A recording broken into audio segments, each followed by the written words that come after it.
നിങ്ങളുടെ ഗുണ്ടകൾ, നിങ്ങളുടെ പാർട്ടി ഓഫീസുകൾ, നിങ്ങളുടെ പാർട്ടിക്ക് ഇവരൊക്കെ തന്നെ കൊള്ളക്കാരാണ്, ഗുണ്ടകളാണ്, പേര് നിർമ്മിക്കാൻ അറിയുന്നവരാണ്.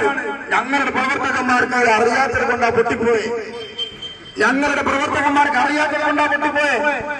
എന്നാൽ എന്റെ പ്രിയപ്പെട്ട മോഹൻ മാഷ് ഇന്നാട്ടിലെ സഖാക്കള് വളരെ മാന്യമായിട്ട് ഞാനെന്ന് പുറത്ത് ധരിക്കാത്തവരിൽ 5 പ്രവർത്തകന്മാർ മരിച്ചിട്ടുണ്ട്. അവരുടെ ആ സംഭവത്തിന്റെ നീതിയും അനീതിയും സത്യവും അസത്യവും ഞാൻ പറയുന്നില്ല. എന്റെ പാർട്ടി നേരത്തെ ആ കാര്യത്തെ നയം വ്യക്തമാക്കിയിട്ടുണ്ട്.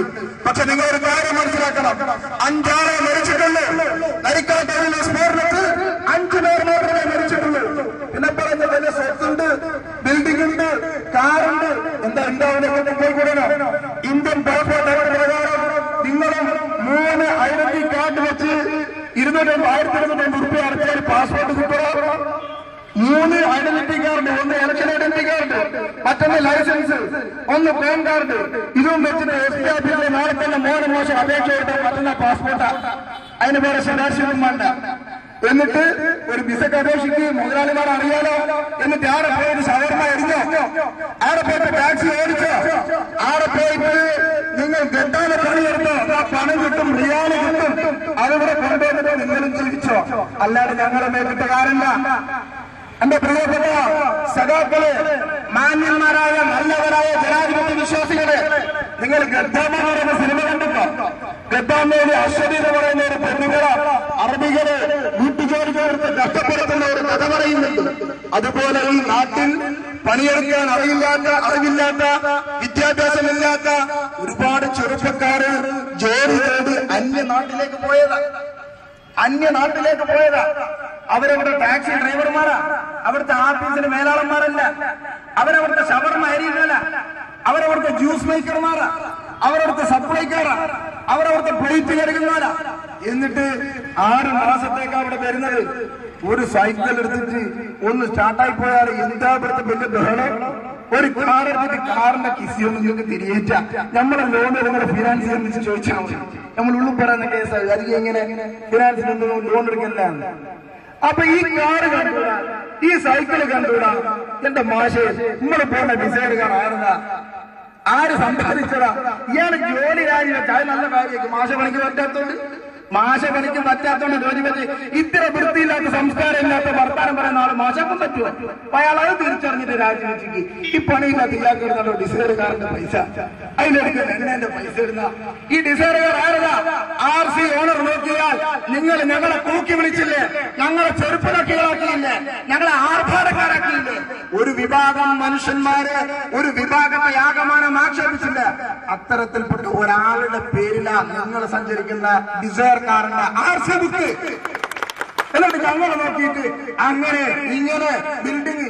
ഞാൻ ചോദിക്കട്ടെ പ്രിയപ്പെട്ടവരെ, ഗൾഫിൽ പോയി ഞാൻ നേരത്തെ പറഞ്ഞതുപോലെ കഷ്ടപ്പെട്ട് അധ്വാനിച്ച് 6 മാസത്തേക്ക് ഇവിടെ വന്നാല് ഒരു പുര വെക്കുന്നതാന്ന് കൂട്ടുക. എന്തിനാ അസൂയ? ഞാൻ നേരത്തെ പറഞ്ഞില്ലേ, ഇങ്ങനെ പാസ്പോർട്ട് എടുക്കുക, ഒരു വിസ എടുക്കുക, അന്ന് പോയി കഷ്ടപ്പെടുക. അച്ഛനുണ്ടാവില്ല, അമ്മ ഉണ്ടാവില്ല, കെട്ടിയോളുണ്ടാവില്ല, മക്കളുണ്ടാവില്ല, ഓരോ വിദ്യാഭ്യാസം ഉണ്ടാവില്ല, മദർ PTA പോകാനാവില്ല, PTA പോകാനാവില്ല, ഒരു കുസറും നോക്കാണ്ട് റിയാന് വേണ്ടിയിട്ട് കഷ്ടപ്പെടുന്നവരാണ്. എന്നിട്ട് ഞാൻ ഇവിടെ വന്നിട്ട് ഒരു പുര ഉണ്ടാക്കുമ്പോ ആശാരിപ്പണി ഞാൻ അറിഞ്ഞൂടാ, തേപ്പിന്റെ പണി ഞാൻ അറിഞ്ഞൂടാ, കോൺക്രീറ്റിന്റെ പണി ഞാൻ അറിഞ്ഞൂടാ, ടാക്സി ഡ്രൈവർമാരായിട്ട് നാട്ടിൽ ഞാൻ പണിയെടുത്തിട്ടില്ല. ഈ ജാതി പണിയറിയാവുന്ന നിങ്ങൾ ആൾക്കാരെ വിളിച്ചിട്ട് സഖാക്കളെ CITUവിന്റെ നിങ്ങൾ എന്നാ വേറെ ഒന്നും വിചാരിക്കണ്ട, CITUവിന്റെ ആൾക്കാരെ വിളിച്ചിട്ടാണ് ഞാൻ ഈ പണിവാളികളും പോരെയും ഈ ബിൽഡിംഗ് ഒക്കെ എടുക്കുന്നത്. ഞങ്ങളുടെ പണം കൊണ്ട് നിങ്ങളും ജീവിതം പറ്റുന്നുണ്ട്, ഉപജീവനം നടത്തുന്നുണ്ട്. അത് ഞങ്ങളുടെ ഓശാരമല്ല. ലോകത്തെ എല്ലാ സാമ്പത്തിക ശാസ്ത്രജ്ഞന്മാരും പറഞ്ഞത് ആരുടെ കയ്യിൽ സമ്പത്തുണ്ടോ ആ സമ്പത്ത് വികേന്ദ്രീകരിച്ച് മറ്റ് സമൂഹങ്ങൾക്കിടയിലും വിതരണം ചെയ്യപ്പെടുമ്പോഴാണ് ഒരു സാമ്പത്തിക സന്തുലിതാവസ്ഥ സംജാതമാകുക. ആ ഒരു സാമ്പത്തിക പ്രക്രിയ, ആ സാമ്പത്തിക പ്രക്രിയയിൽ ഞങ്ങളുടെ ഉത്തരവാദിത്വം അന്യദേശങ്ങളിൽ പോയി കഷ്ടപ്പെട്ടെത്താനിക്കില്ല. അധ്വാനിച്ചു കൊണ്ടുവന്നിട്ട് പണിക്കാരായിട്ടുള്ള CITUക്കാർക്ക് കൊടുക്കുക. ഇത് ഞങ്ങളുടെ ഡ്യൂട്ടി. ആ പണിയെടുക്കുന്നത് നിങ്ങളുടെ ഡ്യൂട്ടി. ഷവർമ തിന്നുന്ന ആൾക്കാരുള്ള മാഷ് പണ്ട് പോയിട്ട് ഷവർമ പിടിയെടുന്നു. നമ്മളൊന്നും കാര്യം തിന്നാവില്ല. കാരണം കഷ്ടപ്പെട്ട് നേരം പോലത്ത് 3 വരെ കോൺക്രീറ്റിന്റെ പണിക്ക് പോയ പണിക്കാര് ഷവർമക്കും തിരിയുന്ന കോഴിക്കും കാത്തു നിൽക്കുമ്പോൾ നമ്മളിങ്ങനെ പോരുക. നേരം പത്ത് 3 ആവോ നമ്മളിങ്ങനെ പോരുക. ആ ഒരു അവസ്ഥയാണ് നിലവിലുള്ളത്. നേരത്തെ ആവോളം പറഞ്ഞിട്ടുണ്ട് ഇനിയത്തെ 5 കൊല്ലോ അതിന്റെ ബേജാറിന് പണ്ടത്തെ കൂട്ടിയൊന്നും ഒപ്പർ കിട്ടൂലി എന്നുള്ള ബേജാറുണ്ട്. പിരാന്ത് പറയാൻ ഉറക്കത്തലില്ല ഒരു പിരാന്ത് പറയുന്നത്. അതുപോലെ മൈക്ക് കെട്ടി സ്റ്റേജ് കെട്ടി പിരാന്ത് വിളിച്ചു പറയാ. അത് തിന്നു ഇതെല്ലാം എന്റെ പേര് പറയല്. അത് തിന്നു ഇത് തിന്ന് ഇടപെട്ടുള്ള അങ്ങനെ ഉറങ്ങുന്നത്, മറ്റേ കാറിൽ പോന്ന്. അതിനെന്താ ഒരുത്തന്റെ ഭക്ഷണം കഴിക്കുന്നത്, അവൻ ഉറങ്ങുന്ന വീട്, അവൻ സഞ്ചരിക്കുന്ന വാഹനം, അതൊക്കെ തന്നെ ഓരോരുത്തരുടെ ലെവലിനനുസരിച്ച് നടത്തുന്നതില് എന്താ കുഴപ്പം? ഓരോ വിഷയവും ഇവിടെ ഫുഡ് പാർക്ക് 10 മണിക്ക് ശേഷം ഫുഡ് പാർക്ക് നടത്തുന്നു, ലീഗുകാരൻ നടത്തുന്നു. ഇവിടെ റിട്ടയർ ഗൾഫാ. ഈ ജോയിക്കോനോട് പാസ്പോർട്ടിന് വിസ ഇല്ല, ക്യാൻസലാ. അറിയാവുന്ന പണി ഷവർമ അരിയല.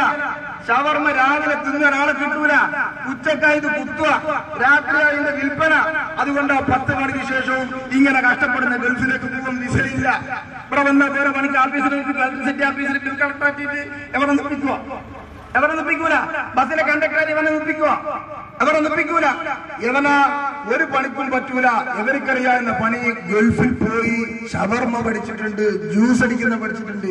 നാട്ടിൽ വന്നിട്ട് ഇല്ലാത്ത പൈസ വാടക കൊടുത്തിട്ട് ഉച്ചയ്ക്ക് ശേഷം ഷവർമ പണിയെടുക്കുന്നത് അത് മുപ്പത്ത് പറ്റൂല. അത് മുപ്പത് സംബന്ധിച്ചിട്ട് അത് മാറ്റി 4 മാസം പോലെ പോയിട്ട്